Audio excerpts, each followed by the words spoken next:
जय जोहार, नमस्कार। दैनिक छत्तीसगढ़ चैनल देख रहे हैं आप और छत्तीसगढ़ प्रदेश की आज की समस्त प्रमुख बड़ी खबरों को एक एक करके हम आपको विस्तार से बताएंगे। इससे पहले अगर आप छत्तीसगढ़ प्रदेश के हैं, छत्तीसगढ़ के समाचार ठीक इसी प्रकार रोजाना देखना चाहते हैं तो नीचे लाल कलर का सब्सक्राइब बटन दिया है, जिसे दबाकर इस चैनल को आपको सब्सक्राइब करना है। सबसे पहली बड़ी खबर है कि छत्तीसगढ़ के बाजारों में अगले 3 माह के दरमियान पैसों की चमक देखने को मिल सकती है। खेती बाड़ी से लेकर के बोनस से लेकर के डीए तक लोगों के खाते में 6,200 करोड़ रुपए की धनराशि आने वाली है, जिनमें से 4,000 करोड़ रुपए सीधे बाजार में आएंगे। दरअसल कारोबार जगत के लिए एक अच्छी खबर हो सकती है कि अगले 3 माह यानी कि इस साल के अंत तक सरकारी तौर पर ही किसानों और कर्मचारियों के खातों में 6,200 करोड़ रुपए जाने वाले हैं। यह रकम राजीव किसान न्याय योजना, मजदूर न्याय योजना और गोधन न्याय योजना के जरिए किसानों तथा आम लोगों के खातों में पहुंचेंगी। यही नहीं, इस माह की सैलरी में तकरीबन 4.5 लाख कर्मचारियों और 1.25 लाख पेंशनरों को डीए की 2 किस्त के रूप में भी सैलरी या फिर पेंशन के साथ पैसे दिए जा रहे हैं। अर्थशास्त्रियों का अनुमान है कि दिसंबर के अंत तक केवल सरकारी खजाने से लगभग 6,200 करोड़ रुपए किसानों व आम लोगों के पास पहुंचेंगे। इसकी लगभग 70% राशि बाजार में आ जाएगी। अर्थात छत्तीसगढ़ में अगले 3 माह में बाजार के अंतर्गत 4,000 करोड़ रुपए पहुंचने वाले हैं। किसानों और कर्मचारियों को 6,200 करोड़ रुपए मिलने वाले हैं। दरअसल मेन बात करें, राज्योत्सव यानी कि 1 नवंबर को राजीव किसान न्याय योजना की 3री और दिसंबर में 4थी किस्त दी जानी है, जिसके अंतर्गत ही किसानों के खाते में 3,000 करोड़ रुपए की राशि आएगी। छत्तीसगढ़ में बच्चों में एक रहस्यमय बीमारी फैलती दिख रही है। गरियाबंद में 30 बच्चों के शरीर और मुंह के अंदर निकले दाने, फिर उन्हें हुआ बुखार। परिजन बोले आयरन का सरकारी सिरप पीने से यह घटना हुई है। दरअसल छत्तीसगढ़ के गरियाबंद में 30 बच्चे रहस्यमय बीमारी से पीड़ित हो गए हैं। बच्चों के शरीर पर मुंह के अंदर दाने निकले हैं। जलन होने के साथ साथ बच्चों में बुखार के भी लक्षण है। परिजनों का कहना है कि सरकारी आयरन की सिरप पीने के बाद यह बीमारी बच्चों को हुई है। इस वक्त हम आपको जो फुटेज दिखा रहे हैं वो ब्लर है, क्योंकि हम आपको जो ओरिजिनल फुटेज है नहीं दिखा सकते हैं, क्योंकि यूट्यूब की पॉलिसी के खिलाफ है। असली कारण तो स्पेशलिस्ट ही बता सकते हैं। इसके अलावा 3 दिन से पता होने के बाद भी स्वास्थ्य विभाग की ओर से कोई कार्यवाही नहीं होने पर ग्रामीणों में अच्छा खासा आक्रोश है। दरअसल नवापारा पंचायत और उसके अंतर्गत आने वाले गाँव में गुरुवार से बच्चों के बीमार पड़ने का सिलसिला शुरू हुआ है। सरपंच के पति भगत मांझी ने बताया है कि मंगलवार को शिशु संरक्षण सप्ताह के तहत 3 साल तक के बच्चों को आयरन सिरप बांटा गया था। सिरप पीने के तकरीबन बाद बुधवार को बच्चों के शरीर पर पहले दाने निकले, फिर मुंह के अंदर भी दिखाई देने लगे और अगले दिन शाम तक उनको बुखार आना भी शुरू हो गया। उन्होंने नवापारा के 18 और आश्रित गांव माहौलपारा के 6 बच्चों तक के नाम बता दिए हैं।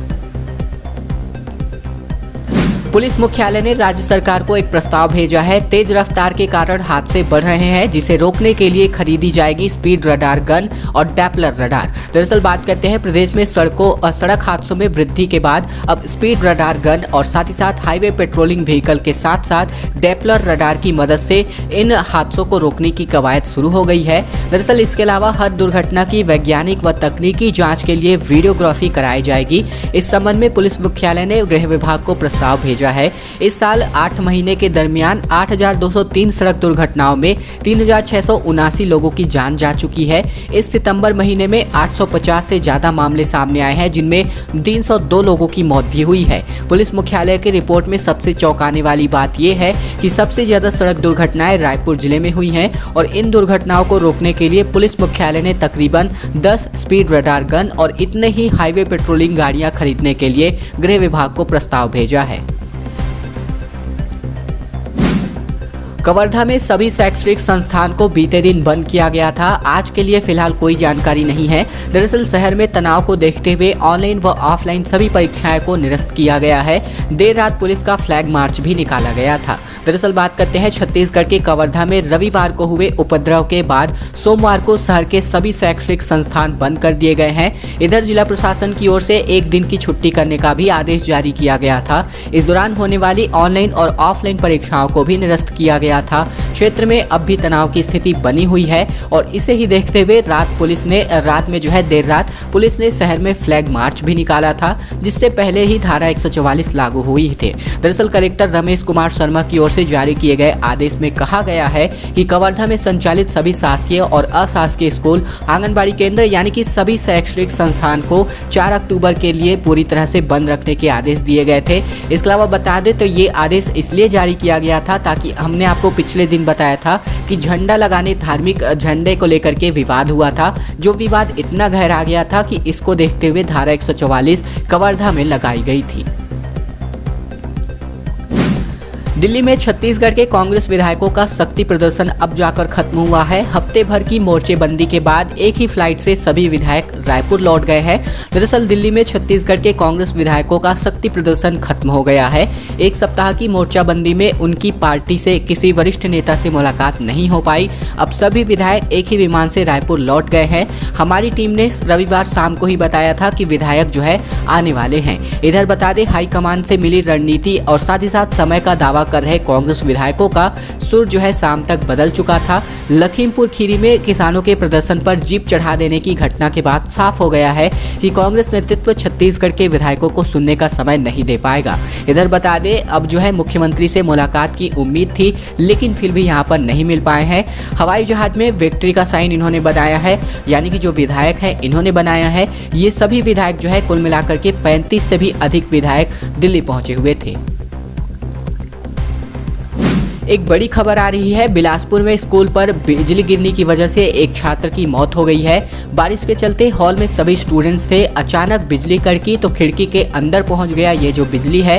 साथ ही साथ इसकी वजह से 10 छात्र झुलस गए। सीएम ने इन पर दुख जताया है। दरअसल बात करते हैं बिलासपुर के स्कूल में आकाश से बिजली गिरने से 6वीं कक्षा के छात्र की मौत हो गई है। वही 10 जो छात्र हैं कुल मिलाकर झुलस गए हैं इस बिजली की वजह से, जिनमें से 3 लोगों की हालत भी अभी गंभीर है। घायल बच्चों को सिम्स अस्पताल में भर्ती कराया गया है। बताया गया है कि दोपहर के वक्त सभी बच्चे स्कूल के बाहर लंच कर रहे थे। अचानक बारिश शुरू हो गई। बच्चे हॉल के अंदर चले गए, लेकिन अचानक से कड़की बिजली खिड़की के अंदर तक पहुंच गई और इसकी चपेट में 11वीं का छात्र आ गया, यानी कि 11 छात्र आ गए, माफ कीजिएगा। हादसे में एक बच्चे की मौके पर ही मौत हो गई और मामला जो है सीपत थाना क्षेत्र का है। घटना के बाद मुख्यमंत्री भूपेश बघेल ने छात्र की मौत पर दुख जताया और दुख प्रकट करते हुए शोक संतप्त परिजनों के प्रति संवेदना व्यक्त की। वहीं घायल बच्चों के बेहतर इलाज के लिए जिला प्रशासन को भी निर्देशित किया गया है।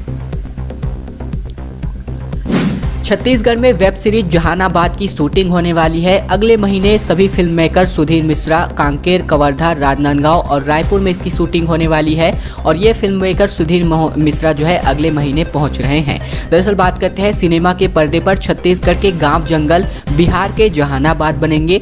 वेब सीरीज जहानाबाद की शूटिंग के लिए फिल्म मेकर सुधीर मिश्रा की टीम अगले महीने रायपुर पहुंच रही है। फिल्म यूनिट की योजना अगले 2 महीने तक रायपुर, कांकेर, कवर्धा और राजनांदगांव के विभिन्न लोकेशन पर शूटिंग करने की है। फिल्मकार सुधीर मिश्रा के मुताबिक हम लोगों ने सोनी लिव और स्टूडियो नेक्स्ट पर प्रसारित होने वाली वेब सीरीज जहानाबाद की शूटिंग के लिए छत्तीसगढ़ को चुना है। यह राजीव बर्नवाल द्वारा लिखित और उनके साथ ही साथ सत्यांशु द्वारा निर्देशित अद्भुत शो है। परामृता चट्टोपाध्याय, रजत कपूर, साथ ही साथ साब्यसाची चक्रवर्ती और इस्वाक सिंह इसमें अभिनय कर रहे हैं। जंगल बचाने की जद्दोजहद के अंतर्गत जिस मदनपुर में राहुल गांधी ने किया था खनन का विरोध, वहीं से खदानों के खिलाफ 300 किलोमीटर की पदयात्रा पर सैकड़ों ग्रामीण निकल चुके हैं जो राजधानी पहुंचने वाले हैं। दरअसल उत्तर छत्तीसगढ़ के ग्रामीणों ने जंगल बचाने के लिए अपनी जद्दोजहद को राजधानी की ओर मोड़ दिया है। सैकड़ों ग्रामीण जो है हसदेव अरण्य क्षेत्र के मदनपुर गाँव से राजधानी रायपुर तक की 300 किलोमीटर लंबी पदयात्रा पर रवाना हो गए हैं। साल 2015 में इसी मदनपुर गाँव की एक नुक्कड़ सभा में कांग्रेस नेता राहुल गांधी पहुंचे थे। यहां उन्होंने खनन और विस्थापन के खिलाफ ग्रामीणों के आंदोलन को समर्थन देने का वादा किया था। गांधी जयंती की बैठक में तय कार्यक्रम के मुताबिक स्थानीय ग्रामीण कोरबा जिला स्थित मदनपुर गांव के उसी मैदान में जुटे जहां साल 2015 में राहुल गांधी की सभा हुई थी। सरगुजा जिले के घटबर्रा, साथ ही साथ फतेहपुर, साल्ही, हरिहरपुर आदि गाँव के लोग पैदल चलते हुए मदनपुर पहुंचे। वहां एक सभा हुई और इसमें हसदेव अरण्य बचाव संघर्ष समिति समिति के अध्यक्ष उमेश्वर सिंह आर्मो ने कहा कि यह बहुत दुख है कि आदिवासियों के हितों का रक्षक, संवैधानिक अधिकारों और लोकतांत्रिक मूल्यों में विश्वास करने का दावा करने वाले राजनीतिक दल के सत्ता में होने के बावजूद हमें पदयात्रा पर जाना पड़ रहा है। दिल्ली पहुंच चुके हैं मुख्यमंत्री भूपेश बघेल। कांग्रेस मुख्यालय में तय हो रही है आगे की रणनीति। मुख्यमंत्री भूपेश बघेल ने कहा कि विरोधियों को रौंद देना चाहती है भाजपा, बर्खास्त होनी चाहिए यूपी की सरकार। दरअसल बात करते हैं उत्तर प्रदेश के लखीमपुर खीरी में किसान आंदोलन में हुई हिंसा के दौरान 9 लोगों की मौत के बाद मचे बवाल के बीच छत्तीसगढ़ के मुख्यमंत्री भूपेश बघेल दिल्ली पहुंच गए हैं। वह सीधे कांग्रेस के राष्ट्रीय मुख्यालय पहुंचे। वहां उन्होंने प्रेस कॉन्फ्रेंस की है। बाद में वरिष्ठ नेताओं के साथ उत्तर प्रदेश में पार्टी की अगली रणनीति पर चर्चा हुई है। इधर मुख्यमंत्री ने कहा कि रविवार की घटना के बाद उत्तर प्रदेश की भाजपा सरकार और केंद्रीय राज्य मंत्री को बर्खास्त कर देना चाहिए। दिल्ली से जाने से पहले रायपुर एयरपोर्ट पर मुख्यमंत्री भूपेश बघेल ने कहा, मैं यूपी जा रहा था लेकिन मुझे लखनऊ एयरपोर्ट पर उतरने की इजाजत नहीं दी गई। क्या यूपी में लोगों के साथ खड़े होने पर प्रतिबंध है? क्या यूपी जाने के लिए अब वीजा की लेने की जरूरत है? भाजपा अपने विरोधियों को कुचल देना चाहती है, जो सामने आए उसे गोली से भून देना, ये रणनीति है इनकी। दरअसल ये जो घटना है लखीमपुर खीरी से ये स्पष्ट हो गया है। ये सभी बातें मुख्यमंत्री भूपेश बघेल ने कही हुई हैं। भाजपा का दावा है कि गरीबों के चावल में घोटाला किया जा रहा है। नेता प्रतिपक्ष बोले 1500 करोड़ रुपए का चावल 1.5 करोड़ जरूरतमंदों तक पहुंचा ही नहीं। इसके लिए जांच कमेटी स्थापित करने की भी यहां पर प्रार्थना की गई है। दरअसल बात करते हैं, भाजपा ने कांग्रेस सरकार पर एक बड़ा आरोप लगाया है। रायपुर के एकात्म परिसर में आयोजित प्रेस कॉन्फ्रेंस में नेता प्रतिपक्ष धर्मलाल कौशिक ने कहा कि कोरोना काल में 1500 करोड़ रुपए से भी अधिक का चावल गरीबों को नहीं मिल पाया है। इसमें कांग्रेस सरकार के मंत्रियों और अफसरों की मिलीभगत से गड़बड़ी की गई है। गरीबों को मुफ्त बांटने के लिए चावल केंद्र सरकार ने राज्य सरकार को दिया, मगर ये राशन कार्डधारियों तक पहुंचा ही नहीं। अब भाजपा ने मांग की है कि चावल कहां गया, इसकी जांच होनी चाहिए। कौशिक ने कहा कि प्रधानमंत्री गरीब कल्याण योजना के तहत केंद्र से हर महीने 1,385 टन अतिरिक्त आवंटन किया जा रहा था, जो प्रति व्यक्ति 5 किलो चावल हर महीने 2 करोड़ से अधिक लोगों को दिया जाना था। बमुश्किल सिर्फ 1/3 लोगों तक यह लाभ पहुंच रहा है। तकरीबन 1.5 करोड़ गरीबों के मुंह से निवाला छीनने का काम कांग्रेस सरकार ने किया है। उन्होंने इसके लिए जांच कमेटी स्थापित करने का भी यहाँ पर प्रार्थना किया है। लखीमपुर पर छत्तीसगढ़ में सियासत थमने का नाम नहीं ले रहा है। इधर पूर्व मुख्यमंत्री डॉक्टर रमन सिंह ने मुख्यमंत्री से पूछा कि सिलगेर में कई आदिवासी मारे गए, राहुल, प्रियंका और भूपेश बघेल में से कौन मिलने गया? मुख्यमंत्री बोले कि रमन सिंह आखिरकार क्यों नहीं गए। दरअसल उत्तर प्रदेश के लखीमपुर खीरी में किसानों के जीप से कुचलने और उसके बाद भड़के बवाल पर छत्तीसगढ़ भाजपा भी सक्रिय हो गई है। उत्तर प्रदेश जाने की कोशिश कर रहे मुख्यमंत्री भूपेश बघेल को भाजपा ने घर में ही घेरने की कोशिश शुरू की है। इधर पूर्व मुख्यमंत्री डॉक्टर रमन सिंह ने मुख्यमंत्री भूपेश बघेल और कांग्रेस को बस्तर के सिलगेर गोलीकांड और उसके बाद से चल रहे आंदोलन पर घेरा है। डॉक्टर रमन सिंह ने सोशल मीडिया पर लिखा, उत्तर प्रदेश के लखीमपुर खीरी में हुई दुर्घटना बेहद ही दुखद है, लेकिन लाशों पर राजनीति करना क्या सही है?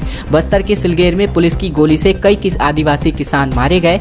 5 महीने से वे आंदोलन कर रहे हैं, लेकिन राहुल गांधी, प्रियंका गांधी और भूपेश बघेल में से कौन उनसे मिलने गया? यह दोहरा रवैया क्यों? इसके जवाब में मुख्यमंत्री भूपेश बघेल ने भी पलटवार किया और कहा कि सिलगेर में भाजपा को जाने से हमने नहीं रोका, वो खुद ही क्यों नहीं गए, क्यों रमन सिंह नहीं गए। बिलासपुर में गुम हो चुके 1 करोड़ के मोबाइल अब जाकर जब्त किए गए हैं। छत्तीसगढ़ में 10 में से ज्यादा जिले में पुलिस ने दबिश करके 400 मोबाइल को खोज निकाला। कुछ ने साइबर सेल में खुद ला करके इसको जमा किया है। दरअसल छत्तीसगढ़ की बिलासपुर साइबर सेल की टीम ने गुम हो चुके 400 मोबाइल को खोज निकाला है। इसके लिए पुलिस की टीम ने प्रदेश के 10 से अधिक जिलों में दबिश देकर तकरीबन 1 करोड़ रुपए के मोबाइल का पता लगाया है। बताया गया है कि पुलिस ने ये अभियान जब चलाया था तो लोगों ने खुद साइबर सेल में मोबाइल लाकर भी जमा किया था। इसके बाद सोमवार को पुलिस ने मोबाइल मालिकों को उनके फोन वापस कर दिए हैं। मोबाइल मिलते ही मोबाइल मोबाइल मालिकों के चेहरे खिल गए हैं। इधर लोगों ने पुलिस को धन्यवाद किया है। दरअसल बिलासपुर जिले में लगातार मोबाइल गुमने की रिपोर्ट अलग अलग थानों में दर्ज कराई जा रही थी। थाने से इसकी शिकायत साइबर सेल में भेजी जा रही थी। कोई रास्ते में मोबाइल गिरने तो कोई जेब से मोबाइल चुरा लेने की शिकायत लगातार थाने में दर्ज करा रहा था। यह सिलसिला लगातार जारी था और शिकायतों को देखते हुए ही बिलासपुर एसएसपी दीपक झा ने गुम मोबाइल की खोज के लिए साइबर सेल को विशेष निर्देशित दिए हैं। दोस्तों आज की अंतिम बड़ी खबर है। दरअसल साल 1971 में भारत पाकिस्तान युद्ध में जीत के 50 वर्ष पूरे हो चुके हैं। स्वर्णिम विजय मशाल का छत्तीसगढ़ में भव्य स्वागत किया जाना है। दरअसल बात करते हैं सन 1971 के युद्ध के दौरान पाकिस्तान पर अपनी शानदार जीत का 50वां वर्ष उत्सव पूर्ण करने के अवसर पर भारत में स्वर्णिम विजय वर्ष स्मरणोत्सव के रूप में मनाया जा रहा है। कबीरधाम में आगामी 12 अक्टूबर को राष्ट्रीय महत्व के आयोजन को गरिमामय ढंग से मनाया जाएगा और 12 अक्टूबर को कवर्धा के वीर सावरकर भवन में इसका आयोजन होने वाला है। कलेक्टर रमेश कुमार शर्मा ने इस पर बैठक लेकर आयोजन की प्रारंभिक तैयारियों की चर्चा की है। बैठक में बताया गया है कि यह आयोजन उन सैनिकों के साहस और बलिदान के लिए एक श्रद्धांजलि है जिन्होंने युद्ध में भाग लिया। सन 1971 के युद्ध में भाग लेने वाले हमारे बहादुर सैनिकों को सम्मान देने और जनता साथ ही साथ विशेष रूप से युवा पीढ़ी में गर्व की भावना पैदा करने के लिए यह स्वर्णिम विजय मशाल दिल्ली से रवाना हुआ है, जो कि छत्तीसगढ़ में कबीरधाम जिले में इसके पूरे सम्मान से इसका स्वागत किया जाना है। दोस्तों आज की खबरों का सिलसिला बस ये रहा। वीडियो अगर आपको पसंद आया तो इस वीडियो के नीचे लाइक बटन है जिसे दबाकर आपको इस वीडियो को लाइक कर देना है। नीचे लाल कलर का सब्सक्राइब बटन भी दिया है जिसे दबाकर इस चैनल को आपको सब्सक्राइब कर लेना है। साथ ही साथ घंटी को दबाकर ऑल नोटिफिकेशन को भी आपको सेलेक्ट करके रख लेना है ताकि प्रतिदिन की महत्वपूर्ण खबरें छत्तीसगढ़ के समाचार ठीक इसी प्रकार से हम आप तक रोजाना पहुंचा सके।